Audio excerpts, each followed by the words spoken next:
नमस्कार भारत, नमस्कार साथियों। मैं मुकेश परिहार आपका हार्दिक अभिनंदन करता हूं, स्वागत करता हूं, वंदन करता हूं एमपीटेट सीटेट की इस क्लास में।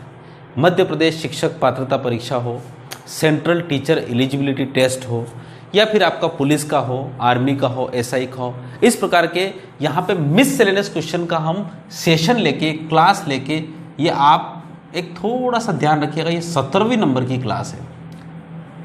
यानी हर क्लास में हमने कम से कम 10 क्वेश्चन और अधिक से अधिक 15 क्वेश्चन को कर रहे हैं, और पिछले कई दिनों से तो हम 15-15 क्वेश्चन का कलेक्शन कर रहे हैं। तो अब अगर आप मिनिमम यहाँ पे अगर 10 क्वेश्चन भी मानिए तो 170 और 5-5 और मान लीजिए तो कम से कम हम 200 क्वेश्चन आपको यहाँ पे करवा चुके हैं। मिससेलेनियस आपके पास इसका कलेक्शन होना चाहिए। इसकी पीडीएफ नहीं हो तो हमसे मांगिए, हम आपको प्रोवाइड करेंगे। यह आपकी भी जिम्मेदारी और हमारी भी जिम्मेदारी है। आप ये सोचेंगे कि मैं आपको 10 क्वेश्चन करवा लेता हूँ ना, आप कॉपी लेके कर देते हैं, एक रफ कॉपी में कर देते हैं, इसका उत्तर आ जाता है तो ठीक है, नहीं आ जाता तो कोई दिक्कत नहीं, जय हिंद जय भारत। उसके बाद कलेक्शन नहीं होगा तब तक आपका सिलेक्शन नहीं होगा। कलेक्शन और सिलेक्शन में बहुत बड़ा जो है रिलेशन है। तो सबसे पहली बात तो किसी भी सब्जेक्ट को भले वो, चलो यहाँ पे मैथ्स पढ़ रहे हैं हम, देखिए तो मैथ्स में कुछ टॉपिक्स होते हैं। अगर आप कोई भी सब्जेक्ट पढ़िए, मैथ्स में क्या होते हैं, टॉपिक्स होते हैं। माना कि टॉपिक्स कितने हुए, 12 हुए। एक टॉपिक में माना कि 50 क्वेश्चन हुए, 12 जो कितना होता है, 600, मतलब 60, 600 हो गया। और उसके बाद इसमें 200 क्वेश्चन और मान लो 800 क्वेश्चन। मैंने आपको पहले भी बताया था 800 क्वेश्चन, मतलब लगभग हमारे सारे टॉपिक 12 को टॉपिक है, उसमें से 800 क्वेश्चन हमारे पास ऑलरेडी होना चाहिए, जो कि मैं आपको कई बार बता चुका हूँ। और एमपीटेट सीटेट के लिए तो हमने शुरुआत में, जो भी यहाँ पे नए स्टूडेंट्स बढ़ रहे हैं उसको ध्यान रखिएगा कि हमारे पास एमपीटेट का एक पूरा एक फोल्डर बना हुआ है। किसका बना हुआ है, एमपीटेट का क्या बना हुआ है, एक फोल्डर बना हुआ है। और उस फोल्डर में हमारी जो प्लेलिस्ट है उसमें बना हुआ है, उसमें कम से कम कई सारे वीडियो डाल रखे हमने, और उनका लेवल भी बिल्कुल एकदम इस लेवल का है कि आप शुरू से लगाकर अंत तक के वाला लेवल है। तो ये टॉपिक का होना चाहिए। उसके बाद जो भी टेस्ट हम आपको देते हैं, भाई जो एग्जाम की आप तैयारी कर रहे हैं, ये तो मैथ्स का काम हो गया, आपको वो चैप्टर समझ में आ गया। अब आपको बस कोई टेस्ट होता है तो कम से कम आपके पास 10 टेस्ट होना चाहिए उस एग्जाम के लेवल के लिए। जैसे यहाँ पे पर टेस्ट में 30 क्वेश्चन आना चाहिए, तो यहाँ पे 300 क्वेश्चन का टेस्ट होना चाहिए आपको। यह हम कम से कम 200 पे पहुंच चुके हैं। यानी इसका मतलब होता है आपकी मैथ्स की तैयारी लगभग 100% हो चुकी है, ये बात मानता हूँ। पर आप अगर इसका कलेक्शन नहीं रखेंगे तो मैं कह रहा हूँ, मैं साल भर तक और क्वेश्चन पढ़ाऊँ, कभी भी आपका ना तो परीक्षा की तैयारी पूरी होगी और ना ही कुछ। ठीक है, तो मैं आप सबसे रिक्वेस्ट करता हूँ, सभी अपने दोस्तों से बोलिए कि आपकी परीक्षा 26 सितंबर से अगर है तो फिर क्या आप उसके लिए तैयार हैं, और क्या आप उसके तैयार नहीं हैं तो फिर साहब बहुत बड़ी दिक्कतें हैं। ठीक है, चलिए अब हम स्टार्ट करते हैं हमारा आज का पेपर, क्लास 17वां का पहला क्वेश्चन आपकी स्क्रीन पर आएगा, वही मैं आपको समय दूंगा। और मैं यहाँ पे देखो, मैंने आपको हर वीडियो में बोल रहा हूँ मैं मॉक टेस्ट दूंगा, पर कोई भी स्टूडेंट ये नहीं बोल रहा है कि सर मॉक टेस्ट नहीं दिया। जब मैं बोल रहा हूं कि मैं दूंगा और मैंने नहीं दिया, और कोई नहीं बोल रहा है कि नहीं दिया, तो मैं क्यों दूं? मुझे पता मैं क्यों मेहनत करूं। सब मेहनत आपके लिए करता हूं, आप तो बिल्कुल भी एकदम बिल्कुल निश्चिंत हो जाते हो। ठीक है, चलिए स्टार्ट करें। चलिए तो क्वेश्चन नंबर 1 आपकी स्क्रीन पर स्टार्ट।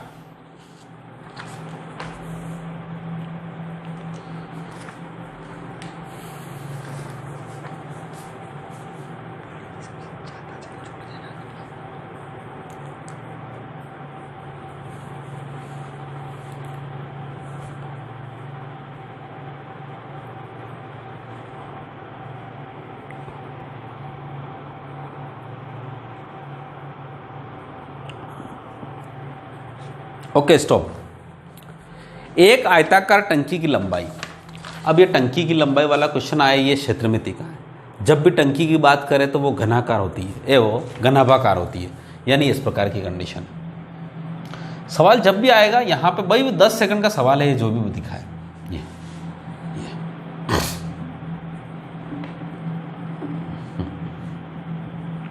ये लंबाई, ये चौड़ाई और ये ऊंचाई।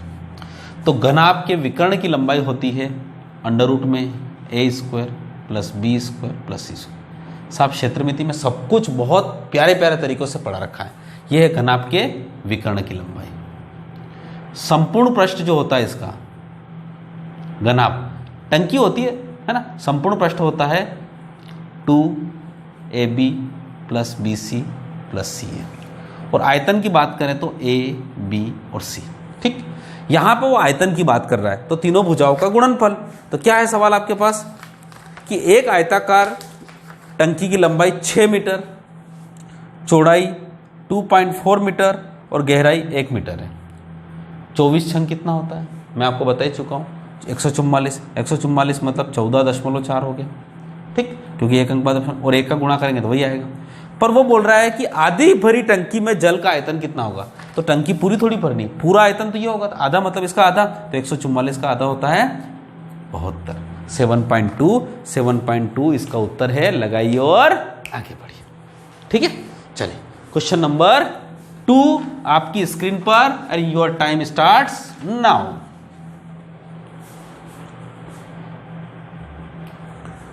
दो समांतर रेखाओं के बीच की दूरी, बहुत ही सिंपल, बस हो गया काम इसका। देखो ये समांतर रेखा, दो समांतर रेखाएं बिल्कुल ऐसी होती है रेल की पटरियों की जैसी, और उनके बीच की दूरी हमेशा क्या होती है, समान होती है। दो समांतर रेखाओं की परिभाषा भी लिखवा रखी है, आप जाइए ज्यामिति के चैप्टर में हर चीज को पढ़ा रखा है। आप अगर जब तक नहीं पढ़ेंगे आपको मजा नहीं आएगा। ठीक है भाई, जीवन मिला है एक, तो क्या चैप्टर हम 10-10, 15-15 पढ़ेंगे क्या? ठीक है, अब अगला है तीसरा सवाल, 270 डिग्री का माप का एक उदाहरण है। ठीक है, तो बस इसमें तो केवल बोलिए आप, स्टार्ट आपका टाइम।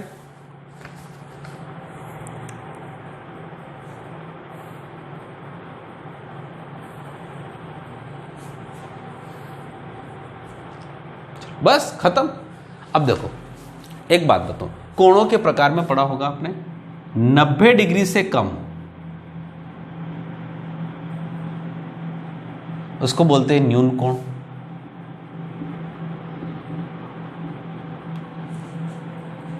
90 डिग्री से अधिक व 180 डिग्री से कम इसको बोलते हैं अधिक कोण। ठीक है, और 180 डिग्री से अधिक और 360 डिग्री से कम को क्या बोलते हैं, प्रतिवर्ती कोण। जो आपका पूछा था वो क्या है, प्रतिवर्ती कोण है। ठीक, और आपका 90 डिग्री के जो बराबर होता है उसको बोलते हैं हम समकोण। ठीक, और जो 180 डिग्री के बराबर होता है उसको हम बोलते हैं ऋजु कोण। ठीक, ये सारी चीजें हमने आपको बता रखी है, बस परीक्षा में जो भी आए वो बताना है आपको। अब बताओ कौन सी कैटेगरी में आ रहा है भाई, तो ये बन रहा है 180 डिग्री से 360 के बीच में प्रतिवर्ती कोण है। ठीक है, समझ पाए मेरी बात को? ये इस प्रकार के क्वेश्चंस आते हैं। चलिए अब हम बात करते हैं हमारे अगले क्वेश्चन की तरफ, और क्वेश्चन नंबर 4 आपकी स्क्रीन पर, and your time starts now.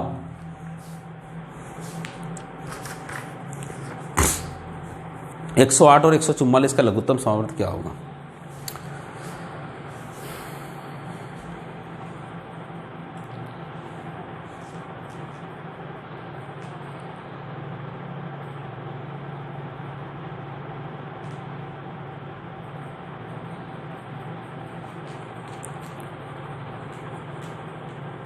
Stop. देखो 108 व 144 का एलसीएम कितना है, मैं ऑप्शन आपके लिए लिख देता हूँ, 3888, 432, 648 और 216। देखिए एलसीएम का मतलब ये होता है कि इसका पहाड़ा बोलो और इसका भी पहाड़ा बोलो, और दोनों के पहाड़े में वो संख्या सबसे पहले आती है, इसका एलसीएम। देखो इस एग्जाम्पल ले लो, 6 और 12 का लघुत्तम ले, या 6 और 15 का लघुत्तम ले, तो 6 का भी पहाड़ा बोलो, 15 का भी पहाड़ा बोलो, और उस पहाड़े में ऐसी संख्या ढूंढो जो दोनों में आती है। तो देखो 15 एकम 15, 15 दूना 30, जैसे किया 30 आया, तो 30 6 के पहाड़े में भी आता है। इसका मतलब होता है 6 और 15 का एलसीएम कितना हो गया, 30। ठीक, तो इसका मतलब होता है किसी भी संख्या का एलसीएम उसकी सबसे जो बड़ी संख्या होती है या तो उसके बराबर होगा या उससे हमेशा बड़ा होगा। ठीक, तो इसका मतलब होता है इन दोनों की बड़ी संख्या कौन सी होगी, 144। इससे हमेशा बड़ा होगा तो सभी बड़े ही है, चलो ठीक है। परंतु जो भी संख्या होगी इस 144 के पहाड़े में आएगी। ठीक, तो देखो 108 जो है, इस बड़ी संख्या से अभी पल्ला मत पड़ो, 108 जो है, 108 का पहाड़ा बोलोगे तो 432 आता है, 4 बार में आता है। और यहां पे 144 का बोलेंगे तो एक बात बताऊं, जैसे 3 और 44 दिया कितना होता है, 132 होता है, तो ये भी आता है। इसका मतलब होता है 108 और 144 के पहाड़े में 432 आता है। परंतु 432 को उत्तर देने से पहले 216 से भी पूछना पड़ेगा कि भाई तेरे पहाड़े में तो नहीं आता, क्योंकि छोटी ये भी है। ठीक है, तो 108 के पहाड़े में 216 आता है, परंतु 144 दूना 288 होता है, जबकि ये नहीं होता। तो इसका उत्तर कौन सा है, 432। इट इज कॉल्ड ये। और फिर भी कह रहा हूँ कि सर मेरे को तो ऐसे नहीं समझ में आ रहा है, नहीं कर रहा मैं तो ऐसे, तो कोई बात नहीं, ये तो ऑप्शन हमेशा खुला है आपका, करो इसको। 2 5 10, 2 चौक 8, 2 7 14, 2 दूनी 4, फिर 2 से करो, 2 दूनी 4 और 2 7 14, 2 3 6, 2 छंग 12, फिर ये आएगा 3 से। ठीक है, 3 9 27, 3 एकम 3, 3 दूना 6, फिर जाएगा 3 से, 3 3 9 और 3 छंग 3 चौक 12, और उसके बाद 3 से और 4 से, तो 3 और 4 दोनों से जाएगा, 4 3 12, 12 36, यहाँ तो हो गया 36, और 3 दूना 6, 6 दूनी 12, तो 36 में 12 का गुणा करें तो 12 छंग 72 का 2 से 1 12 36 और 7 43, ये हो रहा है 432 आपका उत्तर। तब भी 432 उत्तर आ रहा है, पर सोचने का ढंग है। एग्जाम में आपको एलसीएम का मूल अगर अर्थ पता होगा तभी आप उत्तर निकाल सकते हैं, नहीं तो क्या है, परंपरागत तरीके से आप नहीं कमा सकते। चलिए क्वेश्चन नंबर 5 आपके स्क्रीन पर, और आपका टाइम स्टार्ट होता है अब। बहुत ही सुंदर सवाल है 5।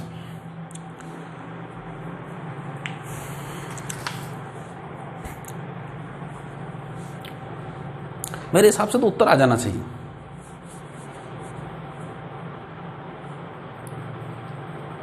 स्टॉप। एक त्रिभुज की भुजाओं की माप 5, 12 और 13 है। अब एक बात बताऊं, जिन्होंने भी मेरे समकोण त्रिभुज की चीजों को पढ़ा है तो उनको अच्छी तरह से पता है। देखो पहले तो ऑप्शन लो, समबाहु त्रिभुज। समबाहु त्रिभुज के लिए क्या होता है, देखो 5, 12 और 13 ये भुजा है। समबाहु त्रिभुज का मतलब होता है तीनों भुजाएं बराबर होना चाहिए, तो बात ही खत्म, ये तो है ही नहीं। समद्विबाहु का मतलब होता है 2 भुजाएं बराबर होना चाहिए, तो 2 भुजा भी बराबर कहाँ है। चौथा ऑप्शन ले लो, समकोण त्रिभुज। तो समकोण त्रिभुज में क्या होता है, एक कोण 90 डिग्री का होना चाहिए, तो इसके बारे में अभी। अधिक कोण त्रिभुज जिसमें एक कोण 90 डिग्री से कम होना चाहिए, तो ये दोनों हो सकते हैं। तो इसका मतलब होता है जब कोण की बात आती है तो फिर हमको यहाँ पे पाइथागोरस प्रमेय लगाना पड़ती है। पाइथागोरस प्रमेय का मतलब होता है सबसे बड़ी भुजा का वर्ग मतलब 169, अन्य 2 भुजाओं के वर्गों के योग के बराबर होना चाहिए, यानी 144 और 25। 12 का वर्ग 144 और 5 का और 25, ये बराबर है क्या, तो हाँ बराबर है। जब ऐसा बराबर आ जाता है तो इसका मतलब क्या होता है, क्या हो रहा है आपका, क्या हो रहा है, ये जो चीजें हैं ये समकोण क्या है, अधिक कोण त्रिभुज। ठीक है, क्या है, अधिक कोण। और अगर ये ऐसा हो जाता है तो ये अधिक कोण त्रिभुज है, और ये ऐसा हो जाता है तो न्यून कोण त्रिभुज है। क्या मेरी बात को समझ पाए, इसको मैंने अच्छी तरह से समझाया था। तीनों भुजाओं में सबसे बड़ी भुजा का वर्ग निकालो और अन्य 2 भुजाओं के वर्गों को योग को जोड़ो। ठीक, अब उसके बीच में संबंध है, अगर इसका वर्ग इन दोनों भुजाओं के वर्गों के योग के बराबर होता है तो त्रिभुज समकोण होगा, ये बड़ा होता है तो अधिक कोण होगा, और ये छोटा है तो न्यून कोण होगा। ठीक है, ये भुजाओं के आधार पर अपन कोणों को बता सकते हैं। ठीक है, तो यहां पर कौन सा त्रिभुज होगा, समकोण त्रिभुज। और 13, 5, 12 को तो देख के मैं तो गोली मार देना चाहिए, डायरेक्ट समकोण त्रिभुज ही बोलना चाहिए आपको। ठीक है, क्वेश्चन नंबर 6, 12 ट्राईसाइकिल में कितने पहिए होंगे। ओ साहब, उत्तर न जय भारत। हो गया सवाल, इतना सा तो बड़ा सवाल है ना। ठीक है, हो गया खत्म। क्वेश्चन नंबर 6 क्या था, 12। ट्राईसाइकिल का मतलब होता है एक ट्राईसाइकिल में 3 पहिए होते हैं, तो 12 गुणा 3, तो 12 कितने होंगे, 36 पहिए होंगे। ओ लो साहब, ऐसा सवाल, इसके लिए कोई लिखना जरूरी है आपको, कुछ भी नहीं साहब। ठीक है, क्वेश्चन नंबर 7 आपकी स्क्रीन पर, and your time starts now.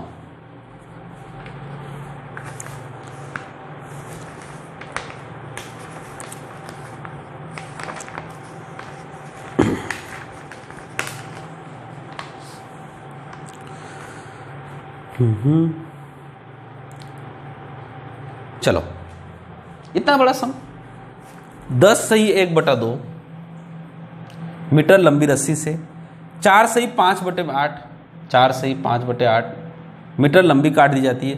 तो शेष रस्सी की लंबाई क्या है, तो माइनस करना है। देखो यहाँ 8 है तो यहाँ पे 8 बनाने के लिए यहाँ पे 4 लिख दो, तो ऊपर भी 4 लिख दो। ठीक, 10 में से 4 गए तो कितना बचा, 6 बचा। और यहाँ पे 5 में से 4 गए तो कितना बचा, -1 बटा कितना बचा, 4 बचा, ये 8 बचा।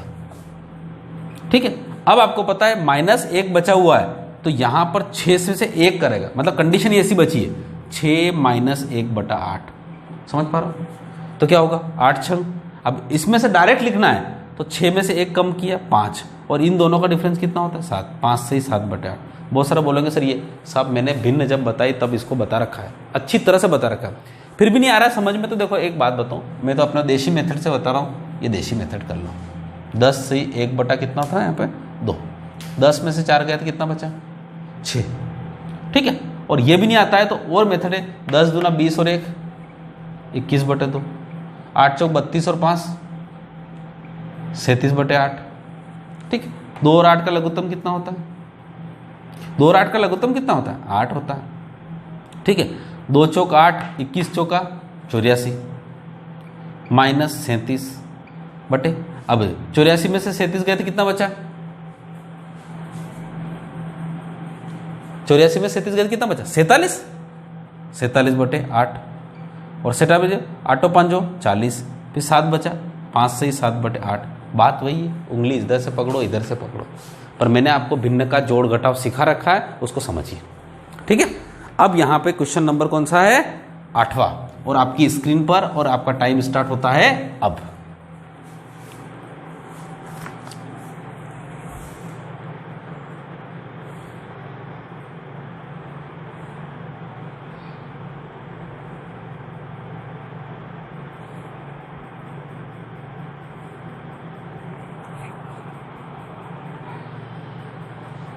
चलिए स्टॉप। 37.188 का भाग देना है 3.6 से, और ऑप्शन में लिख देता हूँ क्योंकि मुझे पता है कि इसके लिए मुझे ऑप्शन की ज़रूरत पड़ेगी। 9.66, 10.33 और 11.6। अब देखो दशमलव है तो दशमलव हटाऊँ, दशमलव में हटाऊँगा तो उसके लिए यहाँ पे 2 जीरो भी और लिखना पड़ेगी मेरे, तो दशमलव हट गई। अब ऐसी कंडीशन है, अब आपको डायरेक्ट उत्तर लिखना है साहब। मैं आपको ये बता देता हूँ कि इसका उत्तर ये आएगा कि ये आएगा, मतलब 3600 में क्या गुणा किया जाए कि 37,188 आ जाए।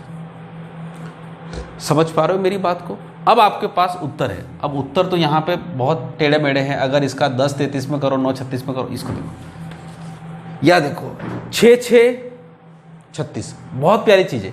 6-6-36 इसका मतलब होता है पूरी बार चला चुका है, यानी यहाँ पे 36 जो है पूरा जा चुका है। मतलब यूँ माने कि इसको थोड़ा सा देखो, यूँ देखो तो इस यहाँ पे इस 3 को यहाँ तक जाने के लिए तो 10 लग रहे हैं, तो उत्तर 10 से ज़्यादा आएगा।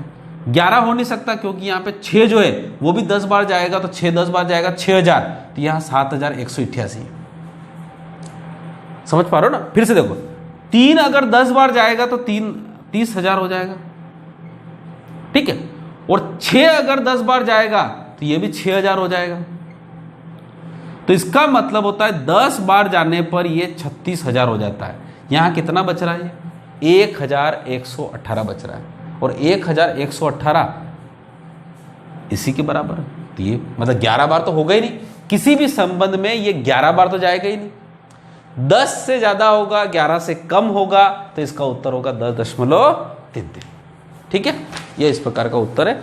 इन चीज़ों ये सवाल इसलिए दिए जाते हैं कि आप लॉजिकली सोच पाओ, नहीं तो मैं कह रहा हूँ कि सोच नहीं पाओगे आप। चलिए क्वेश्चन नंबर कौन सा है? हाँ, क्वेश्चन नंबर 9 आपकी स्क्रीन पर, और योर टाइम स्टार्ट्स नाउ। 999 तथा 3000 के बीच 4 अंकों वाली कितनी संख्या है? बहुत ही सुंदर सवाल, उम्दा सवाल है। तो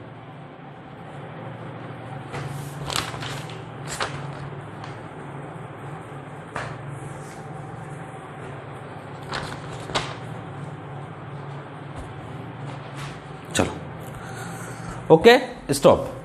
क्या बोला उसने? 999 और 3000 के बीच में कितनी संख्या है? देखो एक बात बताऊं मैं, 999 से तो एक अंक की शुरू नहीं होती है, होती कितने से? 1000 से। तो 1000 और 3000 के बीच 4 अंकों की संख्याएं कितनी हो रही है, ये बोल रहा है। तो एक बात बताऊं, 3000 में से 1000 गया तो कितना बचा? 2000। कितना बचा? 2000 बचा। अब 2000 में से 1000 और 3000 दोनों में से कोई भी एक संख्या छोड़ दी है उसने, इसका मतलब होता है ये हमेशा 1, तो बराबर होगा, इसका उत्तर है 2001। कितना होगा? 2001 हमेशा, क्योंकि इसमें क्या होता है, 1000 को गिनना है कि नहीं गिनना है? तो गिनना है। 1000 भी तो 4 अंक, तो 1000 भी 4 अंकों की संख्या है और बीच में जो 2000 है वो भी 4 अंकों की संख्या है, तो इसका उत्तर होगा 2001। बस यही मिस्टेक हो जाती है जल्दी जल्दी में। ठीक है, क्वेश्चन नंबर 10 आपकी स्क्रीन पर और your time starts now.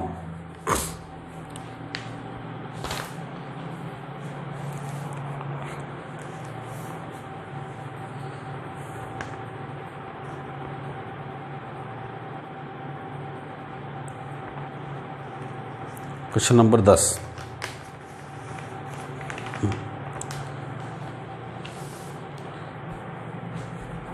Stop, 30 second दे रहा हूं मैं हर क्वेश्चन के लिए आप, है ना। क्या बोल रहा है वो?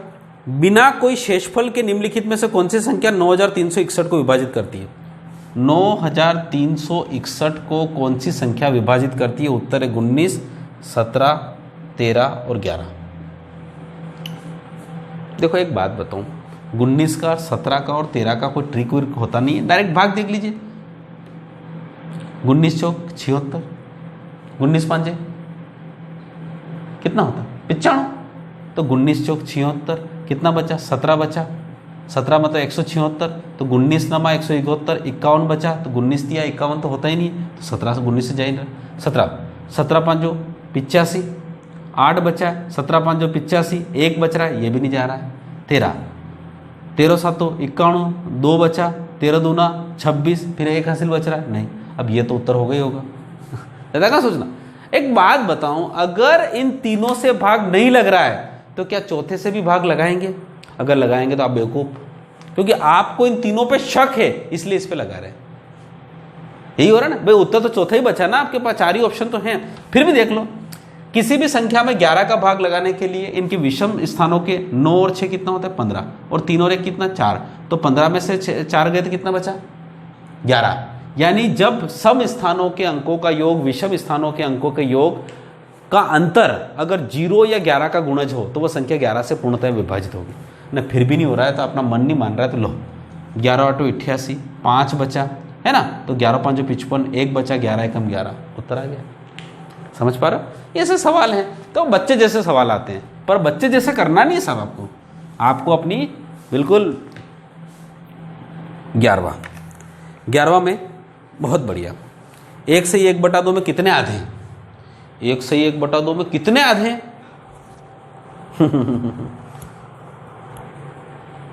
बस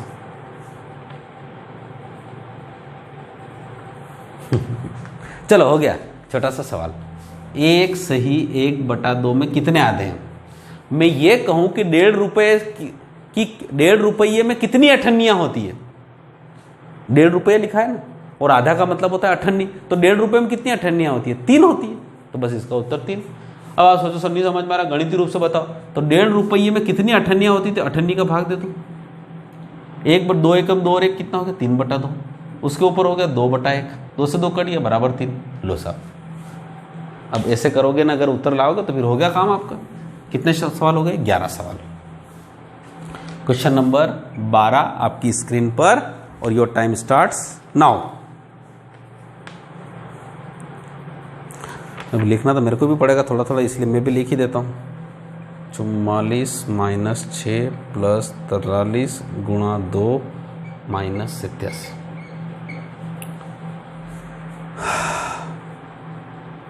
मुझे नहीं लगता कि इसमें ज़्यादा समय लग रहा है। खत्म करो, जय हिंद जय भारत करो। देखो इसको करो, देखो आप बहुत सारे क्या होते हैं इधर से उधर करने लग जाते हैं।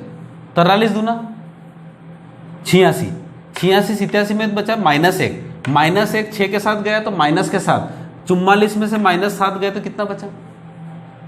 अरे 44 में से -7 गए या 44 में से 7 गए तो कितना बचा? 37। लगाइए और आगे बढ़िए, खत्म हो गया आपका उत्तर। ठीक है, चलिए क्वेश्चन नंबर 13 आपकी स्क्रीन पर।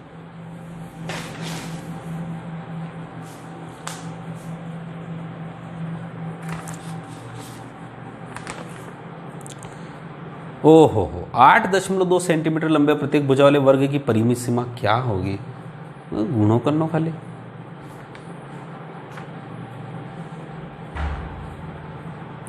लो साहब, ये वर्ग, इसकी प्रत्येक भुजा कितनी है? 8.2। परिसीमा का मतलब होता है इसकी चारों भुजाओं का योग। तो 4 भुजा है तो 4a, 4 मतलब a कितना? 8.2। तो कितना हो गया? 8, 8 चौक 32, 32 मतलब 32.8। लो साहब लगाइए, वो आगे बढ़िए, कितना उत्तर इसका? 32.8। ठीक है, कितने सवाल हो गए? 13। तो किसी वर्ग का परिमाप कितना होता है? 4a, 4a मतलब 4a, चारों भुजाओं का योग कितना? कई बार आ चुके सवाल ही साहब। क्वेश्चन नंबर 14 आपकी स्क्रीन पर, and your time starts now.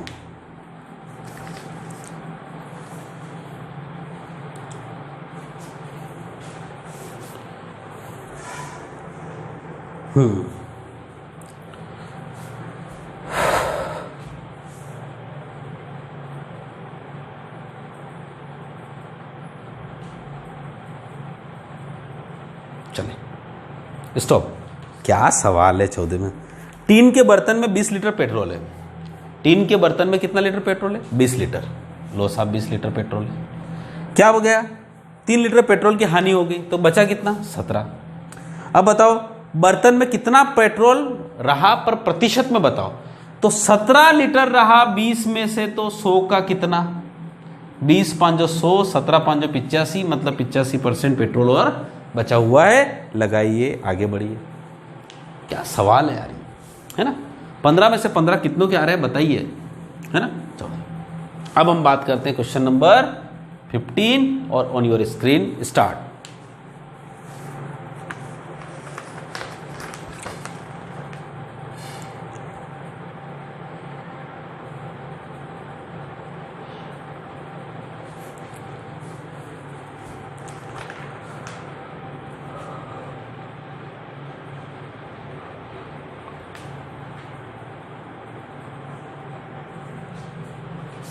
Stop.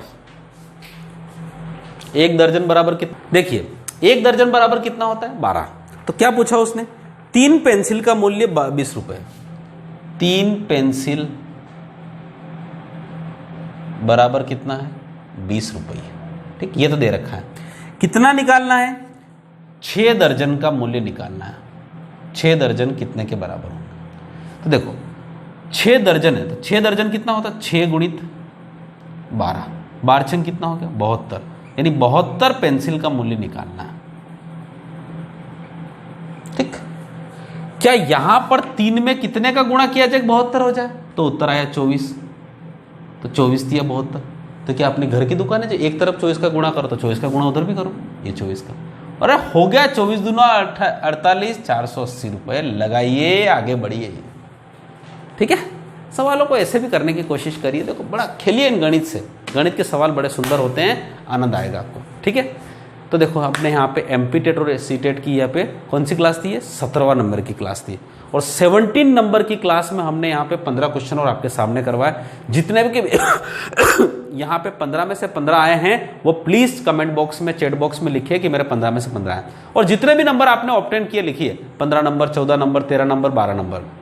ठीक है, अगर आपको कहीं दिक्कत आए, कोई मन में दिक्कत समस्या है तो हमें बिल्कुल बताइए। ठीक है, एमपी टेट और सी टेट की क्लास चल रही है। आपके मन में कोई भी उलझन हो एमपी टेट और सी टेट के लिए, आप एमपी टेट सी टेट हो, आर्मी, पुलिस, बैंक, जो भी तैयारी कर रहे हैं, जो भी हो बिल्कुल हमें बताइए, हम उसका सॉल्यूशन करेंगे।